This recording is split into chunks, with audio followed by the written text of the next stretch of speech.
Hi, hello, namaste, welcome back to Needs of Children. In this session, we are going to get the information about 8th Standard English Medium Social Science, in that Political Science, chapter number 2, continued part of Public Administration.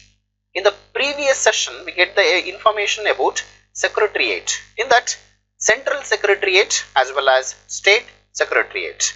Central Secretariat, the formation of Central Secretariat, the role and functions of the Central Secretariat, then State Secretariat, the structure of State Secretariat, then the functions of State Secretariat. Let's come to in this session we are going to get the information about law and order. In order to ensure peace in the country, the maintenance of law and order is of importance. In the fast growing society of nowadays, the issue of maintaining law and order is a serious issue. The maintenance of law and order are the two faces of the same coin. Under the 7th schedule of our Indian Constitution, the law and order are included under the state subject. Hence, it is the duty of the state government to maintain law and order. The central government has the constitutional right to advise the state governments on the issues pertaining to law and order. Let's come to what is the role of central government in maintaining law and order. The role of central government in maintaining law and order is explained in various articles of the Indian Constitution. As per the Article 355, the central government has to protect the states from the external aggression. As per the article number 356, whenever there is a constitutional failure of the state government takes place, it should enforce emergency or presidential rule in the state. The Central Home Ministry has paramilitary forces under its command to ensure law and order in the country.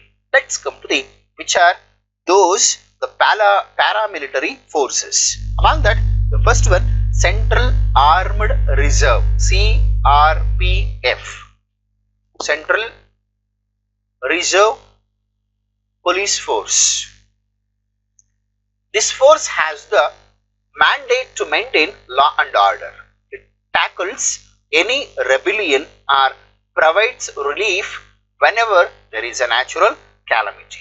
So that is the very important role will performed by CRPF. The second one, Border Security Force, BSF. This force is formed to check criminal activities in the borders.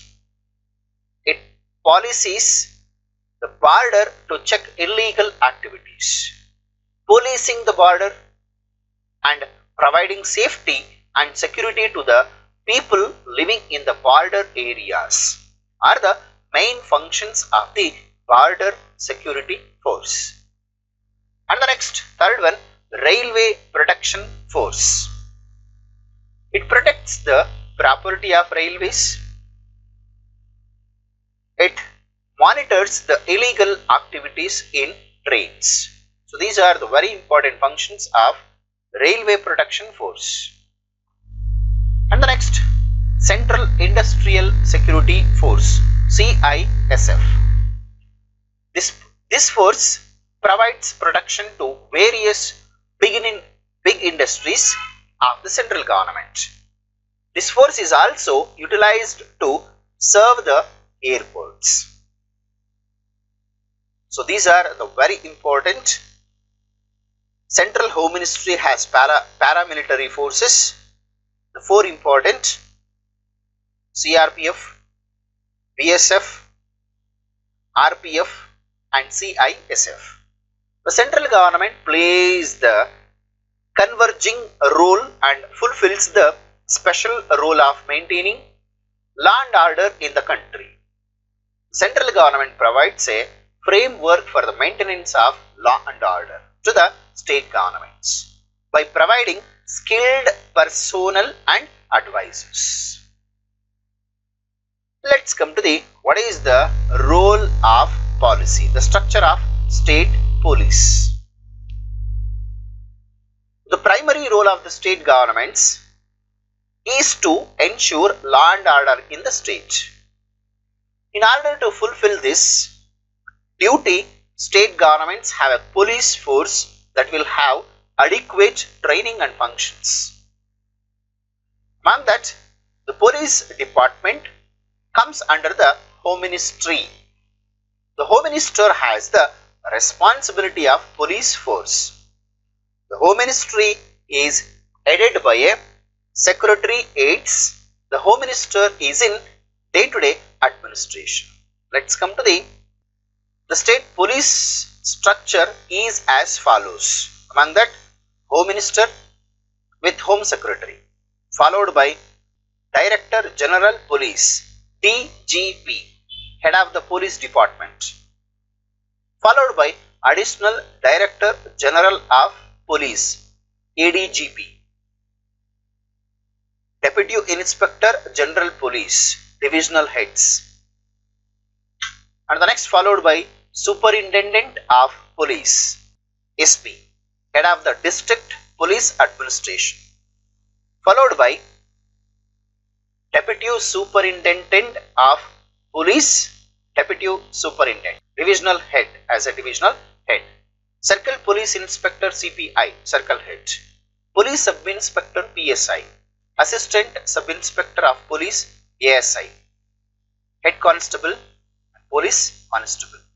So this is the structure of the state police structure.